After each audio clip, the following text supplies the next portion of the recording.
The Matrix movies I found very interesting. There were lots of very good symbolism in there, where the Neo character is told by the Morpheus character that he's a slave and that he needs to recognize he's a slave. And that's the first step to freedom.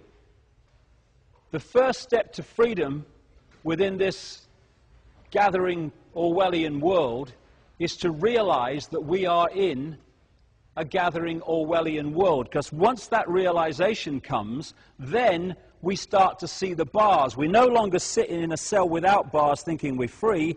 We can start to see the bars. Once you see the bars, you can start to think, well, what do I do about it? And then the next thing,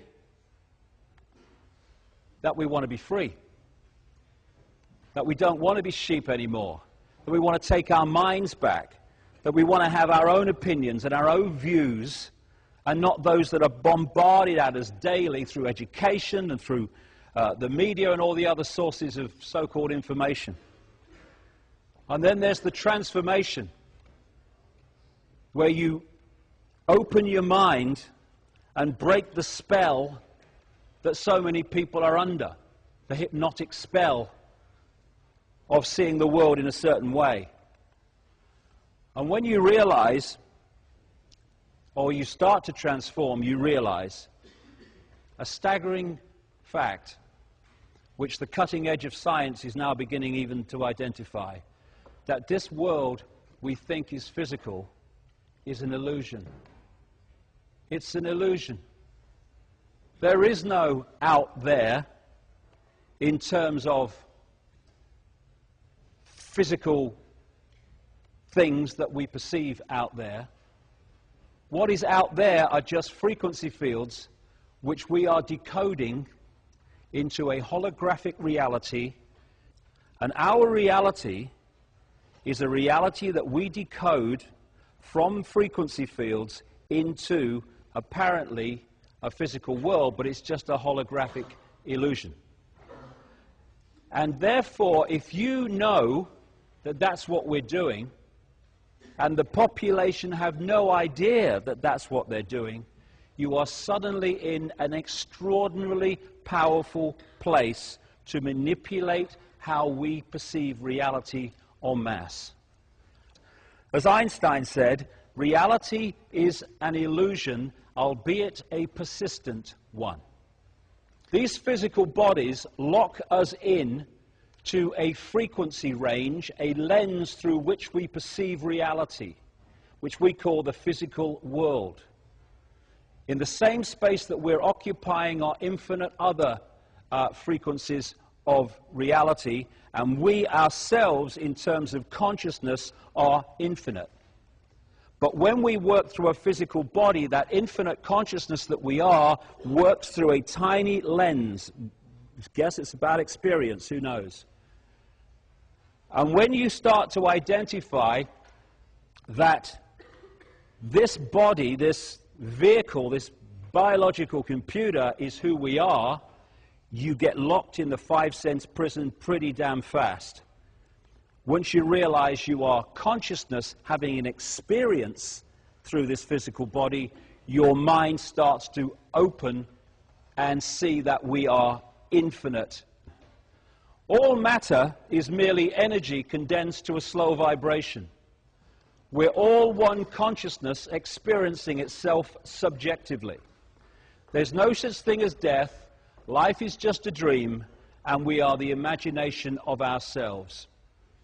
And the key to mass control is the manipulation of the imagination of ourselves. If the doors of perception were cleansed, everything would appear to man as it is, infinite. But through the lens of the physical body, particularly the manipulated one, it seems anything but that. It seems that everything's apart from everything else, and there is no unity. As this guy, H.M. Tomlinson, said, we see things not as they are, but as we are. And if you can manipulate what we are, you manipulate the way we see the world. And we are encouraged to see the world in a state of division, of apartness. I am apart from you. I have no connection because you're there and there's space in between us. The human race, overwhelmingly, is under mass hypnosis, programmed to see itself and the world in a certain way. Humanity, asleep. When people start to get it and start to see the world in a much different way, they use this term. They say, I woke up. Exactly. Waking up from the trance we've been put into. And what's the biggest hypnotist on planet Earth?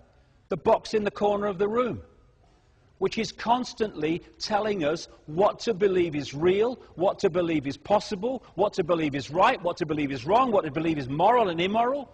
And when we see the world only through the five senses, and we drop into body consciousness alone, then we drop into a box of limitation. And once we have stopped connecting with higher levels of our consciousness and observing the world from that point, we only have one place to go to get a fix on who we are and the nature of reality, and that's out there through the eyes and the ears. And who controls that? The mainstream media, the education system. Put them in the box, lock them in body consciousness, then program the body computer that locks us into this tiny frequency range called visible light that we think is everything, when it is an infinitesimal fraction of what exists in the very space I'm standing in now. We live in the equivalent of a holographic internet, as I call it. The world seems so solid, but then they say it's made of atoms which have no solidity. How is that? Because it's an illusion. Solidity is decoded. We're decoding the equivalent of the wireless internet. Around me now, around all of us now, is this wireless internet. And we are decoding it into holographic reality that we call the world. That's what it is. We are receiver-transmitters of information. And if you can manipulate the computer, you can manipulate what it can perceive and what it can access. We are perceivers. We are awareness. We are not objects. We have no solidity. We are boundless. We, or rather our reason, forget this, and thus we entrap the totality of ourselves in a vicious circle from which we rarely emerge in our lifetime. We are awareness, that's what we are. And the idea of the manipulators is to limit that awareness as much as possible, so that we only see ourselves in limited apartness terms. We are living in a holographic world, a holographic universe. It's basically a frequency field. Reality is frequency fields which we decode into this so-called physical world. We are consciousness, infinite consciousness, working through the body and having an experience. We are being manipulated to identify with the body as who we are, and therefore we think in terms of limitation, I can't, I could never, and division from our fellow infinite consciousness. Einstein said, you cannot solve problems with the same level of consciousness that created them. There is no path to peace. Peace is the path. This is the level of consciousness we've got to start going to. You must be the change you want to be in the world, or see in the world, Gandhi said. Martin Luther King, cowardice asked the question, is it safe? Expediency asked the question, is it politic? Vanity asked the question, is it popular? But conscience asked the question, is it right? And there comes a time when one must take a position that is neither safe, nor politic, nor popular, but one must take it because it is right.